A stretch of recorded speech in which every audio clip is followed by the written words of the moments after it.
Cast.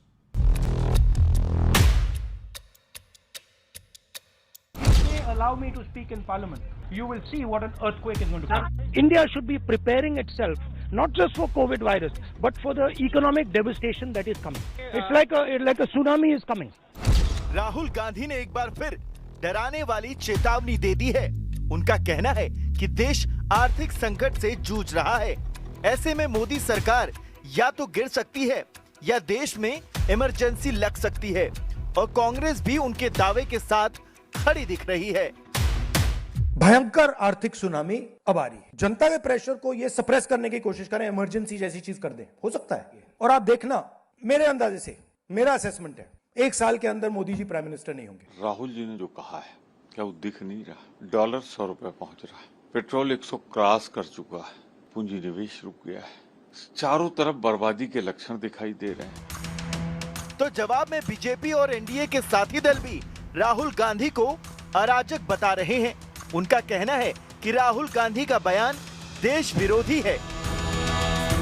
Rahul Gandhi ने ये स्पष्ट कर दिया कि उनकी मानसिकता भारत में लोकतंत्र को खत्म करने की है, भारत के अंदर अराजकता लाने की है, भारतीय जनता पार्टी से लड़ने की नहीं है। उनकी दादी ने आपातकाल लाया था ना, तो इसलिए वही आपातकाल उनके दिमाग में घूमता रहता है। राहुल गांधी हर दम, हर वक्त मीडिया के सुर्खियों में रहने की उनको आदत है। मोदी जी के खिलाफ बातें करके सिर्फ मीडिया के सुर्खियों में रहने की वो बातें करते हैं। ये पहली बार नहीं है कि जब राहुल गांधी ने देश के आर्थिक हालात पर ऐसी बातें की हो। इससे पहले भी वो भारत की इकोनॉमी को डेड बता चुके हैं। लेकिन आज सबसे बड़ा सवाल है कि क्या राहुल गांधी डर वाली सियासत करना चाहते हैं? आज इसी पर होगी देश की सबसे बड़ी बहस। और अब वक्त है सुप्रसिद्ध विश्लेषण का। आइए नजर डाल लेते हैं राहुल गांधी के भूकंप और सुनामी वाले ट्रैक रिकॉर्ड का विश्लेषण। याद करिए दिसंबर 2016 संसद में, अगर मैं संसद में बोलूंगा तो भूकंप आ जाएगा। याद करिए फरवरी 2020 दिल्ली के अंदर नरेंद्र मोदी 6 महीने बाद घर से बाहर नहीं निकल पाएगा, हिंदुस्तान के युवा इसको डंडे से मारेंगे, ये भी एक भविष्यवाणी थी। लेकिन क्या हुआ? 2020 में चुनाव हार गए राहुल गांधी कई राज्यों के। उसके बाद सितंबर 2025 के अंदर हाइड्रोजन बम, इसके अलावा मार्च 2020 के अंदर देश में कोरोना वायरस के लिए नहीं बल्कि आर्थिक सुनामी के लिए तैयार रहना चाहिए। सितंबर 2025 दिल्ली में कहा राहुल गांधी ने, पार्लियामेंट के बाहर हाइड्रोजन बम आने वाला है। उसके बाद प्रधानमंत्री मोदी देश के सामने मुंह दिखाने लायक नहीं रहेंगे। 2025 में क्या हुआ हमने देखा, बिहार हारे, उसके अलावा कई और राज्य हारे। 3 जून 2026 देश में आर्थिक सुनामी आ सकती है, मोदी सरकार इमरजेंसी लगा सकती है। बीजेपी और एनडीए कह रहे हैं कि इमरजेंसी की माइंडसेट जो है वो गांधी फैमिली की है। लेकिन बड़ा सवाल यह है कि क्या राहुल गांधी की भूकंप वाली सियासत अब लगभग बेअसर होती जा रही है? इसका उतना इंपैक्ट नहीं है जैसे 2016 में था, क्योंकि आए दिन राहुल गांधी इस तरह के बयान देते हैं। लेकिन इस समय हमारे साथ बातचीत करने के लिए doctor Sudhanshu Trivedi, BJP member of parliament, जुड़ रहे हैं मेरे साथ इस चर्चा के अंदर। मेरे साथ सलमान सोज है इस चर्चा के अंदर, उनका स्वागत है, कांग्रेस पार्टी के नेता प्रवक्ता। मेरे साथ इस चर्चा के अंदर जुड़ रहे हैं आनंद दुबे, उनका स्वागत है। संगीत रागी मेरे साथ हैं, उनका स्वागत है। सुनील यादव मेरे साथ है, उनका स्वागत है। आप तमाम लोगों का स्वागत है। लेकिन बड़ी खबर इसी बीच आ रही है, डीएमके ने इंडिया अलायंस की बैठक में आने से साफ इंकार कर दिया है। यह फूट की बहुत बड़ी खबर है। इंडिया अलायंस में डीएमके 8 जून की बैठक में नहीं होगी शामिल। कांग्रेस ने बैकस्टैप किया है हमें। कांग्रेस और टीवीके के गठबंधन के बाद डीएमके का यह निर्णय है। एकजुटता की कोशिश में से पहले ही विपक्ष के खेमे में यह बड़ा रोड़ा अटकता हुआ दिखाई दे रहा है। आम आदमी पार्टी भी बॉयकॉट कर सकती है इंडिया अलायंस की बैठक का, यह भी लगातार खबरें आ रही है। इसके अलावा कुछ और घटक दल भी विचार कर रहे हैं कि वो इंडिया अलायंस की बैठक में नहीं आएंगे। लेकिन इस समय की यह बड़ी डेवलपमेंट है। मेरे साथ चर्चा के अंदर सलमान सोज जुड़ रहे हैं। सलमान सोज साहब, आज की चर्चा की शुरुआत आपसे करते हैं। एक बार फिर सुनामी, एक बार फिर भूकंप, क्या आपको लगता है? और आपके एक मेंबर ऑफ पार्लियामेंट में प्रमोद तिवारी जी को सुन रहा था, वो कह रहे थे तबाही है। देखिए लक्षण दिखाई दे रहे हैं तबाही के, सिचुएशन बड़ी खराब दिखाई दे रही है। ऐसा क्यों लग रहा है आपको? देश में सुनामी आएगी, तबाही आएगी? देखिए अमीश जी, मुझे तो लगता है कि जो हम बात अभी कर रहे हैं, इसका जो बीज है ये तो बहुत पहले से हमने बोया हुआ है। और उसका प्रॉब्लम ये है कि जो भी अब ये मिडल ईस्ट में जो ईरान और जो अमेरिका की जो जंग है, इसकी वजह से जो डिसरप्शन है, वो डिसरप्शन तो पूरी दुनिया में है, ऐसा नहीं कि सिर्फ हिंदुस्तान में। लेकिन प्रॉब्लम ये है कि जब कोई क्राइसिस आता है, उसके लिए आपके पास एक शॉक एब्जॉर्बर होना चाहिए, और अगर आपके पास वो नहीं है तो आपके लिए बहुत बड़ी परेशानी होगी। और खास तौर से उन लोगों के लिए जो हमारी सोसाइटी में जो गरीब लोग हैं, जो लो इनकम लोग हैं या लोअर मिडिल इनकम लोग हैं, उनके लिए सबसे ज्यादा प्रॉब्लम है। और वो इसलिए क्योंकि हमारी गवर्नमेंट को जब तैयारी करनी चाहिए थी इस क्राइसिस के लिए, तब इन्होंने इस पे कोई काम नहीं किया। मैं आपको एक एग्जांपल देता हूं, बहुत सिंपल सा एग्जांपल है। आप सारी लड़ाई इस वक्त जो है वो ऑयल एंड गैस की है। हमारे पास स्ट्रेटेजिक पेट्रोलियम रिजर्व तब से शुरू हुआ जब से चाइना और इंडिया ने साथ साथ 2004 में काम शुरू किया। आपको शायद ये जान के हैरानी होगी कि 2018 में जब हमारे 3 कंप्लीट हुए रिजर्वायर, वो भी बेसिकली यूपीए के टाइम के बने हुए हैं, उसके बाद आज तक एक भी बैरल एक्स्ट्रा हमारे पास रिजर्व इस गवर्नमेंट ने कोई तैयारी नहीं की। और साथ ही सलमान सोज, आप कह रहे हैं मैं एक कहूंगा कि आपकी ब्राइटनेस थोड़ी बढ़ाएं, थोड़ा डल आपका फेस दिखाई दे रहा है, सब थोड़ी लाइट बढ़ाइए वहां पर। दूसरा मेरा आपसे एक सवाल प्रश्न ये होगा अगला, मैं फिर doctor Sudhanshu Trivedi BJP MP के पास आता हूं। आप कह रहे हैं कि बहुत बुरे हालात होने वाले हैं, वर्ल्ड वाइड हमें बहुत तबाही दिखाई दे रही है, दुनिया भर में हालात बहुत खराब हैं।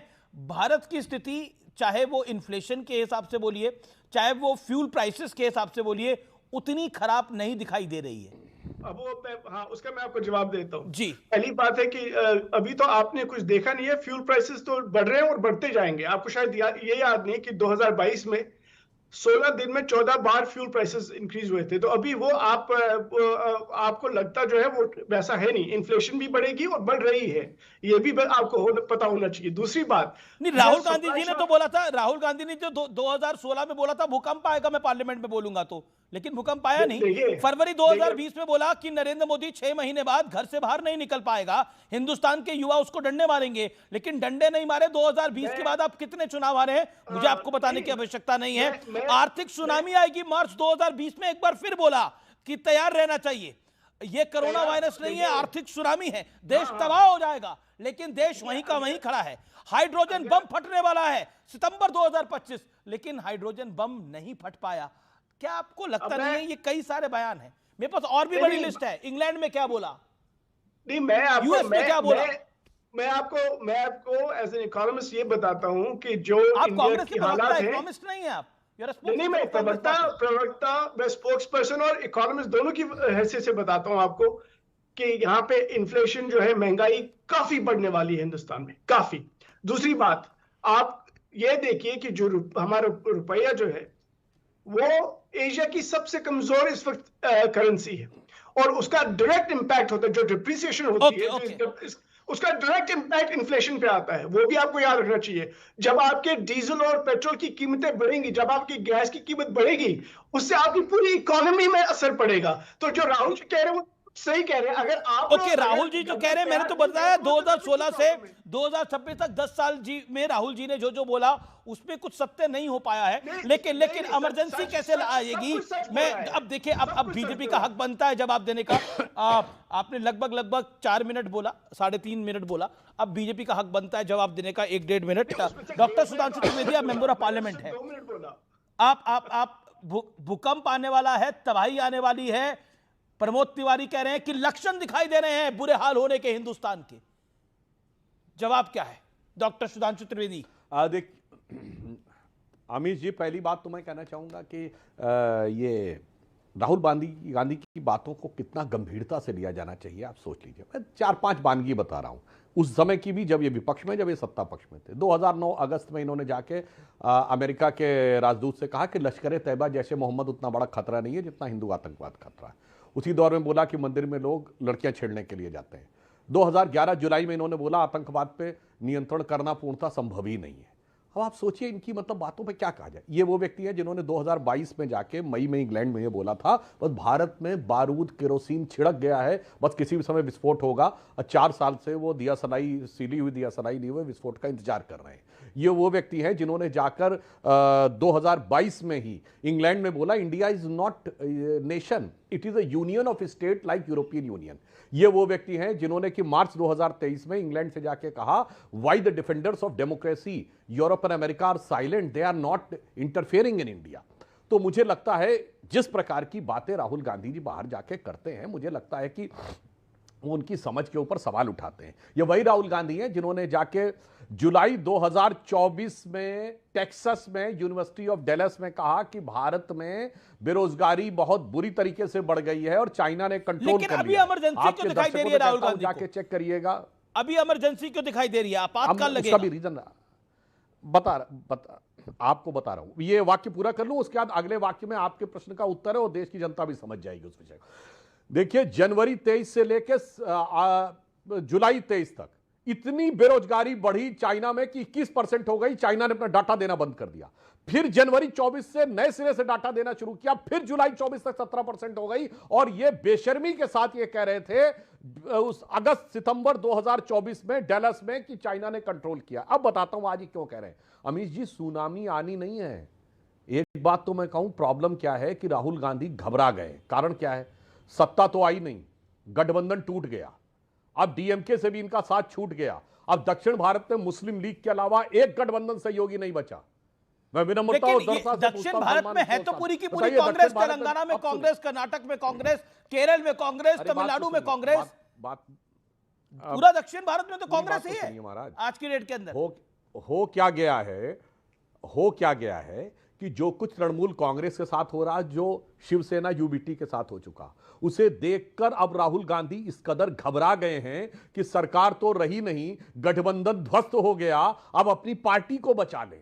तो जो सुनामी कांग्रेस के अंदर आई हुई है, उसमें अपने को बचाकर, कार्यकर्ताओं को भरमा कर ये कह के रखना कि भाई साल भर तक तो बचे रहो, उसके बाद देखेंगे कि क्या होने वाला है। और जहां तक वास्तविक स्थिति में देखें तो मैं कांग्रेस के अपने मित्र से विनम्रता और दृढ़ता से पूछता हूं, दुनिया का एक देश बताइए जहां पेट्रोलियम के दाम न बढ़े। मैं जवाब लेता हूं। अब ओके, अमेरिका में 2.5-3 मिनट बोल लिया। यूरोप, चाइना, एशिया, बता दीजिए। ओके